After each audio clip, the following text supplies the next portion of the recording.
పెద్దపల్లి జిల్లాలో 6 ఏళ్ల బాలికపై అత్యాచారం హత్య ఘటనపై మంత్రి శ్రీధర్ బాబు స్పందించారు. నిందితుడు చేసింది చాలా నీచమైన చర్య అని సమాజం తలంచుకునేలా చేశారన్నారు. పాప మరణం నన్ను చాలా బాధించిందన్నారు. తక్షణమే తగిన విచారణ జరిపించి నిందితుల్ని శిక్షించాలని సీఎం రేవంత్ రెడ్డి ఆదేశించారని వెల్లడించారు. సుల్తానాబాద్ మండలం కాట్నపల్లి గ్రామానికి సంబంధించి మరి రైస్ మిల్లో పనిచేస్తూ ఉన్న ఇద్దరి దంపతుల పసిపిల్ల 6 సంవత్సరాల బాలికను అతి క్రూరంగా మరి చంపిన నిందితుడు బీహార్కు సంబంధించిన వ్యక్తి. ఈ సంఘటన జరిగిన వెంటనే పోలీసు అప్రమత్తమై ఎప్పుడైతే బాలిక అదృశ్యమైందని వారి దృష్టికి వచ్చిందో పోలీసు యంత్రాంగం అంతా కూడా నిమిషాల్లో సంఘటనా స్థలానికి వచ్చి ఆ దంపతులు పడుకున్న ప్రాంతానికి వచ్చి వెంటనే మరి తనిఖీలు చేయటం, ఇక్కడ ఉన్న వారిని అందరినీ కూడా సంప్రదించడం, గంట వ్యవధిలోనే మరి ఈ సంఘటన జరిగింది. ఆ గంట సమయంలో కూడా పోలీసులంతా కూడా అందరితో విచారిస్తూ మరి నిందితుని గాలింపు చర్యలు ప్లస్ ఆ బాలిక ఆచూకీ గురించి చూస్తూ ఉన్న తరుణంలో మరి నిందితుడు కూడా దొరకడం, ఆ చిన్నారి చనిపోవటం అనేది అత్యంత బాధాకరం. ఆ నిందితుడు చేసిన చర్య హీననీయమైంది. మానవ ప్రపంచం క్షమించరాని నేరం చేసిండు.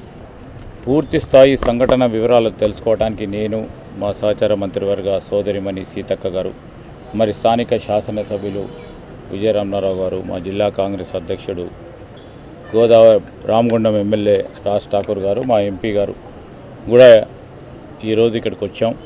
మరి ఆ చిన్నారి తల్లిదండ్రులను కూడా కలుసుకోవటం జరుగుతుంది. సంఘటన వివరాలను కూడా పూర్తి స్థాయిలో వారి దగ్గర నుంచి కూడా తెలుసుకుంటాం.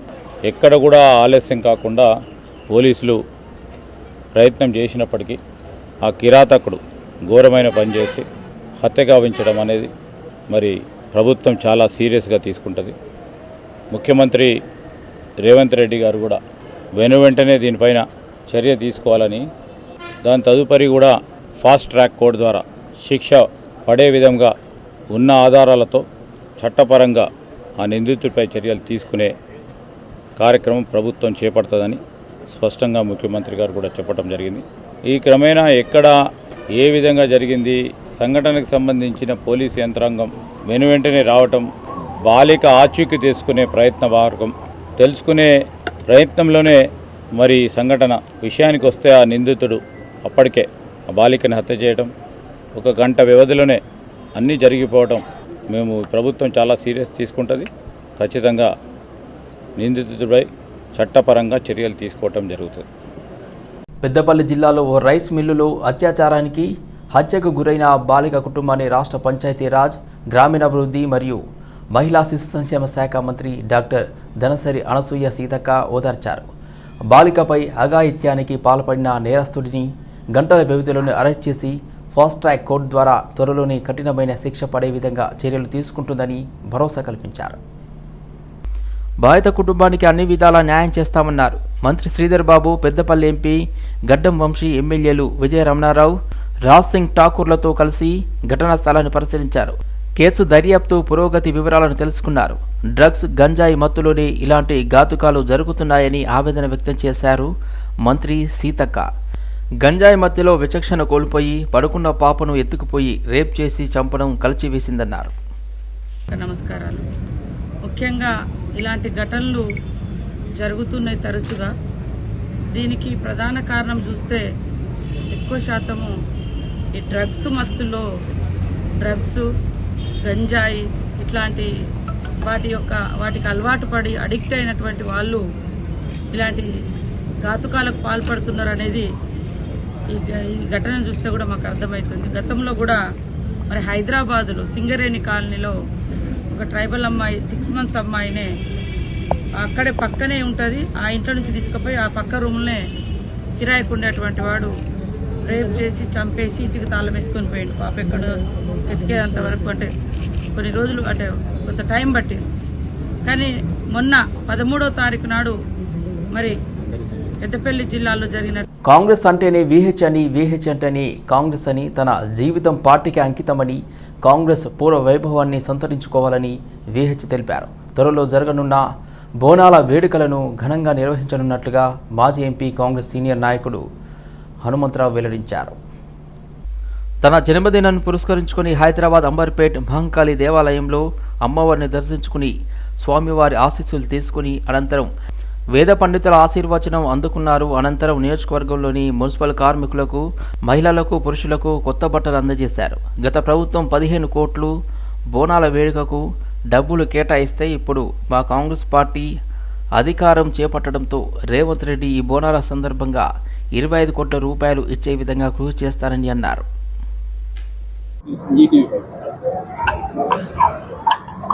జూలై 7th మహంకాళి బోనాల పండుగ, పోతరాజుల ఆట. ఇది తెలంగాణ సంస్కృతి. గత ప్రభుత్వం దీన్ని తెలంగాణ పండుగగా గుర్తించారు. అప్పటి నుంచి ప్రజలలో ఇంకెక్కువ అమ్మవారి మీద ప్రేమ, అభిమానం. దానితో పాటు ఇవాళ కొత్తగా ముఖ్యమంత్రి అయినటువంటి రేవంత్ రెడ్డి ఆయన సికింద్రాబాద్. కాంగ్రెస్ నేతలు ప్రతిపక్షంలో ఉన్నప్పుడు ఒక మాట, ఇప్పుడు ఒక మాట చెబుతున్నారని మాజీ మంత్రి సిద్దిపేట బీఆర్ఎస్ ఎమ్మెల్యే హరీష్ రావు విమర్శించారు. హైదరాబాద్లోని తెలంగాణ భవన్లో మీడియాతో ఆయన మాట్లాడారు. బీఆర్ఎస్ కార్యాలయానికి గ్రూప్స్ అభ్యర్థులు వచ్చి వినతి పత్రం ఇచ్చారని తెలిపారు. నిరుద్యోగ యువకుల పక్షాన ఇవాళ రాష్ట్ర ప్రభుత్వం ముందు 5 డిమాండ్లు సూటిగా పెడతా ఉన్నాం. ఈ 5 డిమాండ్లు కూడా మీరు రాతపూర్వకంగా ఇచ్చిన హామీలు. మీరు నిరుద్యోగ యువకులకు మీ ఉపన్యాసాలలో ఇచ్చిన హామీలు. ఇవన్నీ కూడా మీరు ప్రజలకు ఇచ్చిన హామీలు అడుగుతున్నాం. మేము కొత్త డిమాండ్లు ఏం పెట్టడం లేదు. సో డిమాండ్ నెంబర్ 1, గ్రూప్ 1లో 1:100 చొప్పున మెయిన్స్ పరీక్షలకు పిల్లల్ని అనుమతించాలి. డిమాండ్ నెంబర్ 2, గ్రూప్ 2లో 2000 ఉద్యోగాలు పెంచి, గ్రూప్ 3లో 3000 ఉద్యోగాలు పెంచి గ్రూప్ 2, గ్రూప్ 3 పరీక్షలు నిర్వహించాలి అని చెప్పి డిమాండ్ చేస్తూ ఉన్నాం. Demand number 3, exam to exam మధ్య 2 నెలల గ్యాప్ ఉండాలని చెప్పి ఆ రోజు మీరు ఇచ్చిన మాటను అమలు చేయాలని, ఇప్పటికే ఇచ్చిన తేదీలు వాటిని మార్చి ఎగ్జామ్ టు ఎగ్జామ్ 2 నెలలు. ప్రజలే తన ఎలక్షన్ అని బీజేపీ నేత ఈటెల రాజేందర్ అన్నారు. ఎల్బీ నగర్ నియోజకవర్గంలో మన్సూరాబాద్లో వాకర్స్తో ఈటెల రాజేందర్ మీటింగ్లో పాల్గొన్నారు. రాజకీయ నాయకులకు ప్రజలే వీఐపీలు అని తెలిపారు.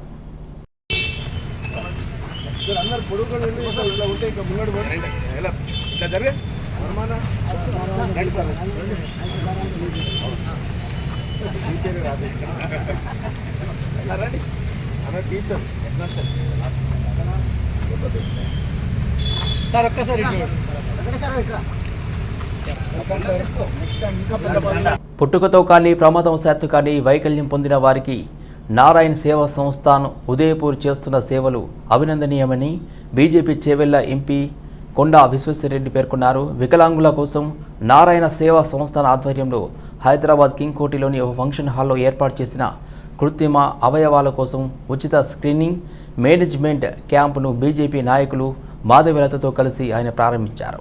ఉదయపూర్కు చెందిన ప్రతిష్టాత్మక జాతీయ అవార్డు గెలుచుకున్న నారాయణ సేవా సంస్థ దేశవ్యాప్తంగా వికలాంగులకు కృత్రిమ అవయవాలను ఉచితంగా అందిస్తూ సేవ చేయడం గొప్ప విషయమన్నారు. ఇంత మంచి కార్యక్రమాన్ని చూసి తన మనసు చెలించిపోయిందన్నారు. తప్పనిసరిగా తెలంగాణ రాష్ట్రంలో ఉన్న దివ్యాంగుల సమస్యలపై కేంద్ర ప్రభుత్వం అన్ని విధాలుగా ఆదుకుంటుందన్నారు.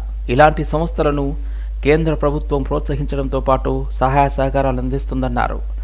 దేశం రాష్ట్రంలో ఉన్న మానవతావాదులు ప్రతి ఒక్కరూ కృత్రిమ కాళ్ళు అమర్చడానికి చేస్తున్న సంస్థకు తోడ్పాటు అందించాలని కోరారు. మన భారతదేశంలో ఎంతోమంది గొప్ప వ్యక్తులు ఉన్నారు, గొప్ప సంస్థలు ఉన్నారు. ఈరోజు నారాయణ సేవా సంస్థాన్ ఉదయపూర్ నుంచి హైదరాబాద్కి వచ్చింది. వాళ్ళు ఇక్కడికి వచ్చి వికలాంగులకు, వేలాది మంది వికలాంగులతోటి ఎన్నో ఏండ్ల సన్ పనిచేస్తుండ్రు. వచ్చేదో దానం ఇచ్చినట్టు కాదు.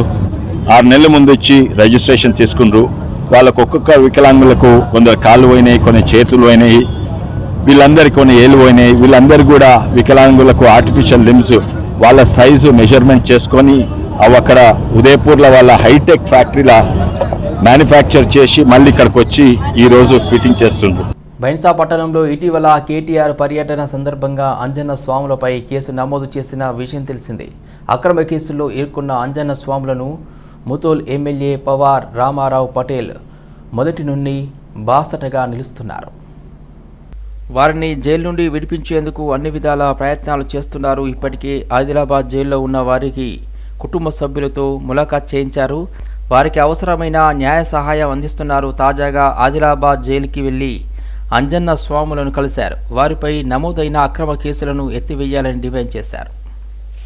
దాడులే కాకుండా వేలాది మంది మీద అక్రమంగా కేసులు బనాయించారు. ప్రభుత్వం మారి కాంగ్రెస్ ప్రభుత్వం వచ్చిన తర్వాత మేము అనుకున్నాం, గత టీఆర్ఎస్ ప్రభుత్వం తీరు ఈ ప్రభుత్వం వ్యవహారం చెయ్యదేమో, బాధితులు కాంగ్రెస్ పార్టీలో కూడా ఉన్నారు కదా, కొంత మానవత్వంగా ఆలోచించి ప్రభుత్వాన్ని నడుపుతారని మేము ఆలోచించాం. కానీ బైన్సాలు ఒక ఎన్నికల ప్రచారంలో శ్రీరాముని అవమానపరిచిందని దాని మీద మీరు సంజాయిషి చెప్పాలని శాంతియుతంగా అనుమాన భక్తులు నిరసన తెలియజేస్తే ప్రభుత్వ నిబంధనలకు విరుద్ధంగా పాఠశాలలు పుస్తకాలు, బ్యాగులు, యూనిఫామ్స్ విక్రయిస్తూ ట్యూషన్ ఫీజులు, అడ్మిషన్ ఫీజులు వసూలు చేస్తున్నట్లు విద్యార్థి సంఘాల నుండి వచ్చిన ఫిర్యాదు మేరకు డిఈఓ వెంకటేశ్వర్లు 3 స్కూళ్లకు సోకాజ్ నోటీసులు జారీ చేశారు. డిఈఓ ఆదేశాల మేరకు MEO PP Rathod Saint Joseph high school, Shishu Vihar school, Ameenpur పరిధిలోని శ్రీనిధి గ్లోబల్ స్కూళ్లకు నోటీసులు అందజేశారు. బులెటిన్లో షార్ట్ బ్రేక్ తీసుకుందాం.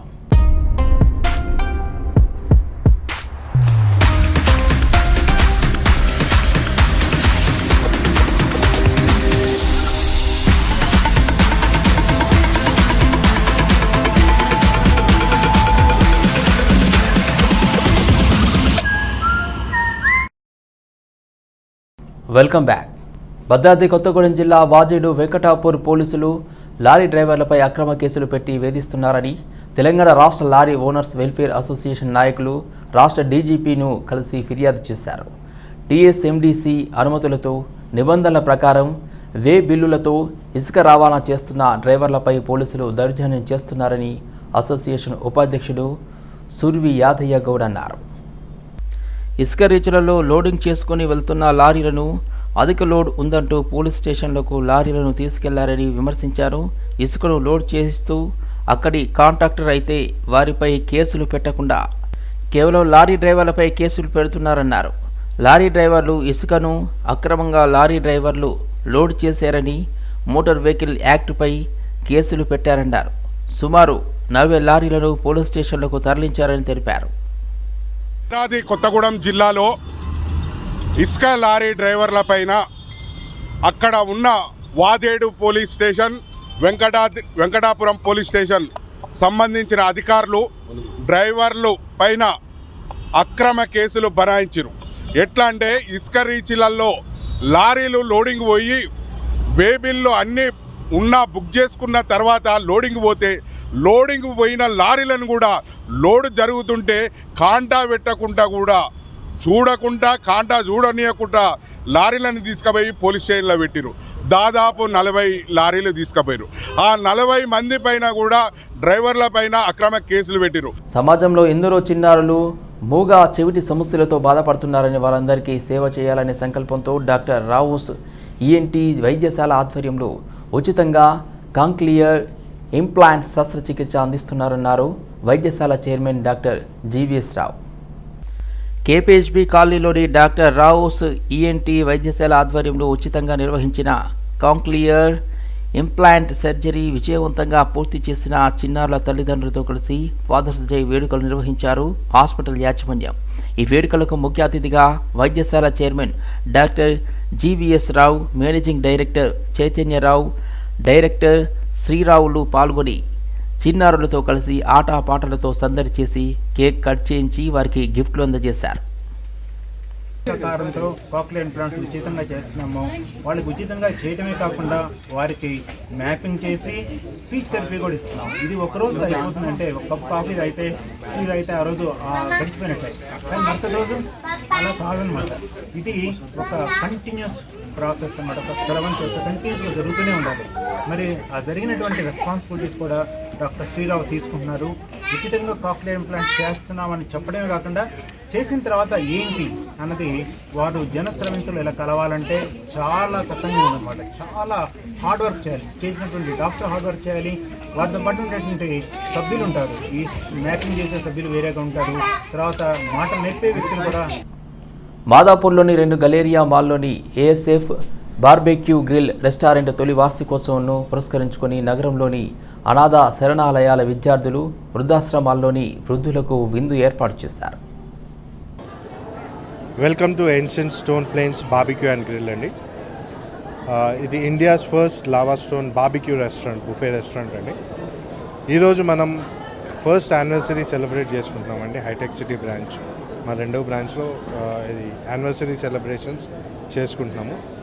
ఇది సెలబ్రేషన్ అనేది ఒక కాజ్తో లింక్ చేసి, అంటే ఒక కాజ్ క్రియేట్ చేసి మన NGO kids and as well as మన ఓల్డ్ ఏజ్ హోమ్ నుంచి కొంతమందిని ఇన్వైట్ చేయడం జరిగింది.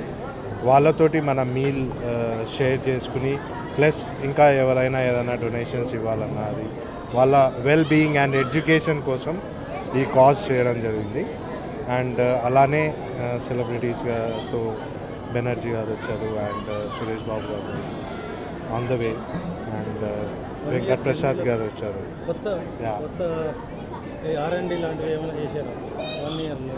సో 1 yearలో మనం చాలా ఇంప్లిమెంట్ చేసామండి. ఫుడ్లో కానీ మనకిప్పుడు ఎంటర్టైన్మెంట్లో కానీ అండి మనం చాలా ఇంప్రూవ్మెంట్స్ చేసాం. ఈవెన్ మేము స్టార్ట్ చేసినప్పుడు ఇన్ని లేవు, దాని తర్వాత we have keep on adding. ఇప్పుడు స్టాఫ్ రంగారెడ్డి జిల్లా ఆదిపట్ల పోలీస్ స్టేషన్ పరిధిలో తుర్కయాంజల్ వద్ద చాక్లెట్ కంపెనీ యజమాని ఇంట్లో దొంగలు ప్రవేశించి సీసీ కెమెరాలు ధ్వంసం చేసిన ఘటన ఆదిపట్ల పోలీస్ స్టేషన్లో చోటు చేసుకుంది. తుర్కయాంజల్ సమీపంలో చాక్లెట్ కంపెనీ యజమాని తిరుమల తురై ఇంట్లో సీసీ కెమెరాలను వాచ్మెన్ను కత్తులతో బెదిరించి దొంగతనానికి యత్నించినట్టు 4గురిని అరెస్ట్ చేసినట్లుగా మహేశ్వరం డీసీపీ తెలిపారు. పథకం ప్రకారమే చాక్లెట్ కంపెనీ యజమాని ఇంట్లో నల్లధనం 950 కోట్లు ఉన్నాయని భోగిని జంగయ్య, సతీష్, మైమూద్, రజాక్, పెద్దిరెడ్డి, శ్రీనివాసరెడ్డి 4గురు తెలుసుకుని దొంగతనానికి వచ్చినట్లుగా డీసీపీ వెల్లడించారు. ఈ నెల 11వ తేదీ తిరుమల తురై అనే వ్యక్తి ఆదిపట్ల పోలీస్ స్టేషన్ శ్రీరామ్ నగర్ వాస్తవ్యులు ఆదిపట్ల పిఎస్ నుండి వచ్చి ఎర్లీ మార్నింగ్ 11th రోజు ఎర్లీ మార్నింగ్ 1:32 మధ్యలో కొంతమంది వ్యక్తులు తన ఇంటిలోకి ప్రవేశించి వాచ్మెన్ తర్వాత అతని కంపెనీలో వర్క్ చేసినటువంటి ఒక వ్యక్తిని తాళ్ళతో బంధించి కొట్టి వాళ్ళ దగ్గర నుంచి మొబైల్ ఫోన్ లాక్కొని మెయిన్ డోర్ని బ్రేక్ చేసి దోపిడీ చేయాలని ఒక ఉద్దేశంతో సీసీటీవీలను కూడా డ్యామేజ్ చేసి ఇలాంటి ప్రయత్నం చేశారని చెప్పేసి ఆదిపట్ల పోలీస్ స్టేషన్లో మనకి ఫిర్యాదు ఇవ్వగా ఇమీడియట్గా మనం అది ఒక కేసు రిజిస్టర్ చేసి సెక్షన్స్ 395, 342లో ఒక కేసుని రిజిస్టర్ చేయడం జరిగింది. తర్వాత అక్కడ ఉన్నటువంటి క్లూస్ ఆధారంగా దాని యొక్క గ్రావిటీని తెలుసుకొని ఇమ్మీడియట్గా ఎస్హెచ్ఓ ఆదిపట్ల రాఘవేందర్ రెడ్డితో ఒక క్రైమ్ టీమ్ని, ఎస్ఐ కృష్ణ టీమ్ని ఇమ్మీడియట్గా ఏర్పాటు చేసి దీని మీద మళ్ళీ క్రైమ్ ట్రాకింగ్ అనేది ఒకటి చేయడం జరిగింది. ఇందులో మనకి ఉన్నటువంటి క్లూస్ ఆధారంగా ఈరోజు చింతలకుంట కేఎస్ బేకరీ మనసలిపురం లిమిట్స్లో మళ్ళీ సమావేశమైనటువంటి ఈ అఫెండర్స్ని మొదటగా 15 మంది వ్యక్తుల్ని మనం ఈ బేకరీ నందు. తెలంగాణ రాష్ట్రంలో యానాదులను ప్రభుత్వాలు గుర్తించి సంక్షేమ పథకాలు మాత్రం అందడం లేదని Telangana state Yanadi welfare association chairman Anjaneyulu ఆవేదన వ్యక్తం చేశారు. కాంగ్రెస్ ప్రభుత్వం యానాదులను అభివృద్ధి పరిచే విధంగా చర్యలు చేపట్టి ఆదుకోవాలని కోరారు. ఓ హోటల్లో అసోసియేషన్ ఎగ్జిక్యూటివ్ కమిటీ మీటింగ్తో పాటు యానాదుల జాతి ఆణిముత్యాలు, రిటైర్డ్ డిఐజీ సిహెచ్ వెంకటేశ్వర్లు, ఎకనామిక్స్లో పీజీ పూర్తి చేసిన శివమ్మను ఘనంగా సత్కరించి అభినందించారు. రాష్ట్రంలో యానాదుల ఎప్పటి నుండో ఇక్కడ నివసిస్తున్న సంక్షేమ పథకాలు విద్యార్థులకు స్కాలర్షిప్లు అందడం లేదన్నారు. యానాదులను అన్ని విధాలుగా ప్రభుత్వం అభివృద్ధి చేయాలని చైర్మన్ ఆంజనేయులు కోరారు. ఎందుకంటే యానాదులు ఇక్కడ లేరు అనే ఉద్దేశంతో ఈశ్వరమ్మ అని వాళ్ళు ఇచ్చారనుకుంటారు. ఈశ్వరమ్మ వాళ్ళు ఈ అమ్మాయి స్టాఫ్ నర్స్గా సెలెక్ట్ అయితే ఇక్కడ లేరు యానాదీస్ అని ఆ అమ్మాయికి సర్టిఫికేట్ ఇవ్వలేదు. ఏదో మండలం వాళ్ళు మేము వెళ్ళాం, రమణ మేము అందరం వెళ్ళినా కూడా ఇక్కడెక్కడ ఉన్నారండి యానాదీస్, ఇక్కడ ఇవ్వలేమని అన్నారు. అప్పుడు మేము గవర్నమెంట్కి రిప్రజెంటేషన్ చేశాం. మన యానాదుల కోసం ఎంత కష్టపడతాడు, మనసులో ఎంత ఉందంటే అంత ఉందే. ఆయన లేకపోతే చాలా కష్టమయ్యేది మన వాళ్ళకందరికీ. కాబట్టి తప్పనిసరిగా మనం అందరము దీన్ని దృష్టిలో పెట్టుకొని ప్రతి ఒక్కరూ మన కులాన్ని గురించి మనం తెలంగాణలో ప్రతి ఒక్కరికి తెలియాలి. అంత ఎందుకు మన సెక్రటరీ గారు మేడం. విద్యార్థి సంఘాల ఆందోళనతో షోకాజ్ నోటీసులు అందుకున్న సెయింట్ జోసెఫ్ స్కూల్ యాజమాన్యం తీరు మారలేదని విద్యార్థుల తల్లిదండ్రులు ఆరోపించారు. యూనిఫామ్లు, పుస్తకాలు అమ్ముతున్నారని, బిల్లులు ఇవ్వకుండా కేవలం వైట్ పేపర్పై మాత్రమే రాసి ఇస్తున్నారని, అదేమని అడిగితే తాము అమ్మడం లేదని, బయట వ్యక్తులు వచ్చి అమ్ముతున్నారంటూ తెలిపారు. సిబిఎస్ఈ పేరుతో 20,000 ఉన్న ఫీజును 60,000కు మార్చారని విద్యార్థుల తల్లిదండ్రులు ఆందోళన చేపట్టారు. సెయింట్ జోసెఫ్ స్కూల్పై చర్యలు తీసుకోవాలని వారు డిమాండ్ చేశారు. సెయింట్ జోసెఫ్ హై స్కూల్ మొన్న 4-5 రోజుల కింద మేము ఈ స్కూల్లో యూనిఫామ్, పుస్తకాలు అమ్ముతున్నారని చెప్పేసి ఎంఈఓకు, డిఈఓకు కంప్లైంట్ ఇవ్వడం జరిగింది. దాని ద్వారా వీళ్ళు నిన్న డిఈఓ గారు నిన్న షోకాజ్ నోటీసులు పంపించారు ఫాదర్ స్కూల్కి. యూనిఫామ్ అమ్మొద్దు, పుస్తకాలు అమ్మొద్దు, మేము కఠిన చర్యలు తీసుకుంటామని చెప్పేసి పేపర్ స్టేట్మెంట్ ఇచ్చారు. వీళ్ళకి షోకాజ్ నోటీస్ వచ్చినప్పటికీ ఈరోజు సండే వర్కింగ్ డే కాదు, హాలిడేని అనుసుగా వేసుకొని ఈరోజు మళ్ళీ ఇక్కడ స్కూల్ యూనిఫామ్ అమ్ముతున్నారు. 2 years చేంజ్ చేశారు, పేరెంట్స్కి ఏమి ఇన్ఫర్మేషన్ లేదు. మళ్ళీ ఇప్పుడు 2 yearsకు మళ్ళీ చేంజ్ చేశారు. మళ్ళీ ఇప్పుడు బ్లేజర్ పెట్టారు 2 days కోసం 2,000. ఒక్కొక్క పిల్లగానికి ఒక డ్రెస్కు 3,000. పిల్లలు ఇదే స్కూల్లో చదువుతున్నాయి. ఒక ఆమె 2nd క్లాసు, ఒక ఆమె 4th క్లాసు. దాని తర్వాత వీళ్ళు సిబిఎస్ఈ అని చెప్పేసి గత 2 years ముందు ఒక డ్రెస్ చేంజ్ చేశారు. 2 years తర్వాత ఇప్పుడు మళ్ళీ ఒక డ్రెస్ చేంజ్ చేశారు. దాని తర్వాత బుక్స్కి చెప్పేటప్పుడు వీళ్ళకి ఆల్రెడీ నోటీస్ వస్తాయి, ఏమని యూనిఫామ్ సేల్ చేయొద్దు స్కూల్ పర్మిషన్స్లో అని చెప్పేసి. అయినా సరే సేల్ చేస్తారు. దగ్గర 6,000, 5,000 చేంజ్ మొత్తం బుక్స్ అన్ని కలిపి. మాకు మెసేజ్ వచ్చిందండి 11 to 1 వరకు అవైలబుల్గా ఉంటే స్కూల్ వేసేసారని చెప్పారు. మేము మార్నింగ్ 10:30కి వచ్చాము. బాయ్స్ 2 పిల్లలు 4 members తీసుకొని వచ్చినాం. లైన్ ఇంతసేపు ఇక్కడ వరకు నిల్చున్నామండి. అదే సైజ్ చూసి అక్కడికి వెళ్ళి చూసేసరికి పెండింగ్ అని చెప్పారు. ఈ మనీ మేము వేరే దానికి యూజ్ చేస్తాం కదా, 2,500 2 pairs కి పే చేసినాం. పెండింగ్ 25కి అవైలబుల్గా ఉంటే మేము మాకు పని లేక వచ్చినామండి. మేము క్యాష్ లిక్విడ్ క్యాష్. స్థానిక సంస్థలలో 42% బీసీ రిజర్వేషన్ సాధించే వరకు తమ వంతు కృషి చేయాలని తెలంగాణ బీసీ సోషల్ మీడియా యోధులకు రాపోలు ఆనంద్ భాస్కర్ పిలుపునిచ్చారు. బీసీ సోషల్ మీడియా యోధులారా, బహుజన బంధువులారా, మీ అందరికీ మీ రాపోలు ఆనంద భాస్కర్ శరణార్థి. మనకు ఇంటికి ఇల్లే, ఇయ్యానికి ఇయ్యమే, తలానికి తలమే, కులానికి కులమే, ఇవన్నీ పదిలమే. మన ఇచ్చులు కచ్చకాయలు మనకు మనవే. కానీ బలం, రాజకీయ బలం, సాధికారికత బీసీ అనే భావంతోనే సాధ్యమవుతుంది. తాజాగా లోక్సభ ఎన్నికల్లో ఉత్తరప్రదేశ్ మరోసారి బీసీలంటే ఏమిటో, బీసీ బలమేమిటో. దశాబ్ద కాలంగా పెండింగ్లో ఉన్న సాధారణ బదిలీలను కౌన్సిలింగ్ పద్ధతిలో వెంటనే నిర్వహించాలని, పెండింగ్లో ఉన్న 4 DAలను వెంటనే విడుదల చేయాలని తెలంగాణ గెజిట్ అధికారుల సంఘం ప్రభుత్వాన్ని కోరింది. హైదరాబాద్ TGO కేంద్ర కార్యాలయంలో కేంద్ర సంఘం కార్యవర్గ సమావేశం నిర్వహించారు. ప్రభుత్వంపై ఆర్థిక భారం లేకుండా ఉన్న ఉద్యోగుల సమస్యలను వెంటనే పరిష్కరించాలన్నారు. TGO సంఘం అధ్యక్షుడు ఏలూరి శ్రీనివాసరావు గత బీఆర్ఎస్ ప్రభుత్వ నిర్లక్ష్యం కారణంగానే నిరుద్యోగుల సమస్యలు పెండింగ్లో ఉన్నాయని పేర్కొన్నారు.